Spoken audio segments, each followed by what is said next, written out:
Hi, everyone, and welcome to the Solid Waste Authority of Palm Beach County's virtual programs.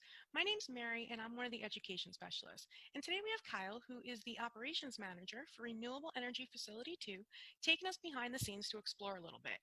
And today, Kyle's going to be talking all about steam. So we've already learned a lot about the process of burning trash, and today he's going to explain to you what we do with the steam that we generate during that process. So if you have any questions during the video, or if you just like what you're seeing, please post them in the comment section below, or you can shoot us an email at education@swa.org. Hope you enjoy watching. Gonna turn it over to you now, Kyle. It's all yours. Hey everybody, Kyle here again. I want to talk about steam today. So we know from some previous videos that we did that the main purpose of a facility like this is to reduce the volume of waste. So we can reduce the volume by about 90% by combusting it, and then put the ash in the landfill, making the landfill last 10 times longer than it would if we were filling it with garbage. But another portion of this is the heat we make from that fire. We can generate steam, send that to a turbine, spin it, creating electricity, then sell the electricity to a utility, which in turn sells it to us at our homes, helping make this process more economical. So instead of it just being about combusting waste and reducing volume, which is the main purpose, we can help pay for that by generating some electricity, renewable green electricity that we can sell to, in our case, FP&L, who will turn around and send that to our homes. Alright guys, here's a good side view diagram of our boiler. So down here is where we are combusting waste, making a big 2500 degree fireball, which is generating a significant amount of heat, and that heat follows this path through the boiler, and all while it's traveling through, we are generating and absorbing that heat into the walls, right? So we have a big fan over here that pulls all the flue gas through this path, and as it does that, these walls, all of the walls, the whole surface of the boiler is made out of steel pipes that have water in them. So as we impart enough heat to travel through that metal into the water, we add heat to the water, and eventually we get it hot enough that it starts to boil. So at that point we have what's called saturated steam conditions, and saturated steam just means that it's the pressure and temperature combination where steam can exist as a gas and as a liquid. So all of these walls,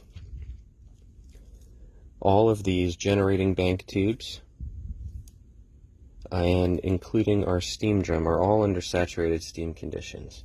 So our steam drum is where we allow the liquid water and the gas steam to separate. So again, we have saturated steam, which means it can exist in both states, gas and liquid.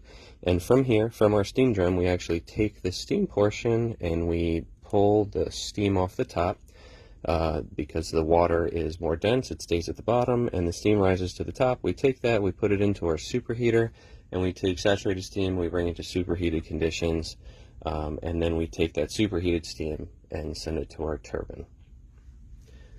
In here we also see our economizers, and we do have a few other heat exchangers down the road, and those are to preheat the water before it comes into the boiler, basically bringing it in relatively hot and ready to be heated up to saturated steam, just making the whole process more efficient.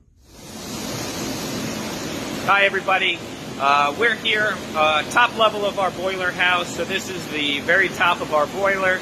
If we were to look down through the floor with x-ray vision, about 10 stories down, we would have our fireball. It would be generating heat in the center of our boiler, and we'd be absorbing that heat. Up here at the top we have our steam drum, and that's what's in front of us right here. So in our steam drum we have saturated steam conditions, which means that we have, at this pressure and this temperature combination, we have liquid water and we have steam, so we have water, H2O in gas form and liquid form. If we look over here, we can see our site gauge. The green number or green lights there are showing us the liquid level. The red lights are our steam level. So right about halfway in the center of this steam drum, we have the bottom half being liquid because it's more dense and heavier, and the top half being steam because it's lighter. So if we come over here, we can see what our current pressure condition is. So we're just shy of 1,000 pounds, so we're about 1,000 psi. At 1,000 psi, we would be around 550 degrees. So at this point, if the temperature was to raise by 1 degree, this would all be steam, and if it would drop by 1 degree, it would all be water, right? So if we look up here, on the top here, we have some pipes coming out the top of the drum. The steam gets pulled out of there and gets sent back into our superheaters, where we can bring it from saturated steam conditions to superheated steam, and then we send that superheated steam to our turbine. The liquid portion of the steam drum cycles back down to the boiler because it's more dense than the steam, and we create a natural circulation where the denser water sinks to the bottom, the steam rises to the top, and that will circulate the water through the boiler without having to use any pumps. All right, guys, so we're looking in one of our viewports here, and if we look all the way against the wall, and I can give you the best angle I can get here with the camera, but looking up, we can see all of these metal pipes, and all those metal pipes are filled with water, and this fire, obviously very hot, is pushing that heat towards the wall, and the heat is transferring through the metal into the water and imparting heat energy into the water, eventually bringing the temperature up to the point where it begins to boil and we reach saturated steam conditions. All right, guys, we're inside of our turbine generator building. We talked about steam in saturated conditions from the drum going into the superheaters where they become superheated. So then we have high temperature, high pressure steam, which comes up through here and eventually makes its way into the turbine, which spins. This spins at 3,600 RPM or 60 times a second. Like a pinwheel, the steam pushes its way through and imparts a spinning motion on it, and then directly connected through a coupling right there to our generator, where inside our generator is an electromagnet which is being turned at the same speed as the turbine and is creating electricity. So the steam comes in through the turbine, making the turbine spin. The spinning motion turns a magnet inside that generator, which is then generating the electricity that we can send to FP&L. So we generate electricity at 13.8 thousand volts, and then we send it out to our switch yard where we step it up in a step-up transformer to 138,000 volts, which is what we use to send it around the country. All right. Here we are outside one of our laydown areas. We're getting ready for an upcoming outage here in the next 2 weeks. So we have some new superheaters on hand. Gives me a good opportunity to show you guys what would normally be inside the boiler. So these are our superheaters. So this is where the saturated steam from the drum would go into these superheaters. They're hanging inside the flue gas path. So all that hot gases go past them, taking that saturated steam and heating it up to superheated conditions. So as you can see in here, multiple tubes. These tubes all are like, make multiple passes. You can see the bends here so that the steam has time to go through multiple layers of these pipes and collecting heat so we can get it up to temperature and up to the correct pressure to send to our turbine. All right, everybody, this is our ACC, our air-cooled condenser, and as you can see, there's a lot of fans here. So if we look up at these fans, we can see basically what we're doing is we're taking that steam after we put it through our turbine. We've taken all of the useful work out of it, so we've knocked the pressure down, the temperature has come down, we've converted all of that heat and pressure into physical motion and eventually into electrical generation, but we're still left over with steam.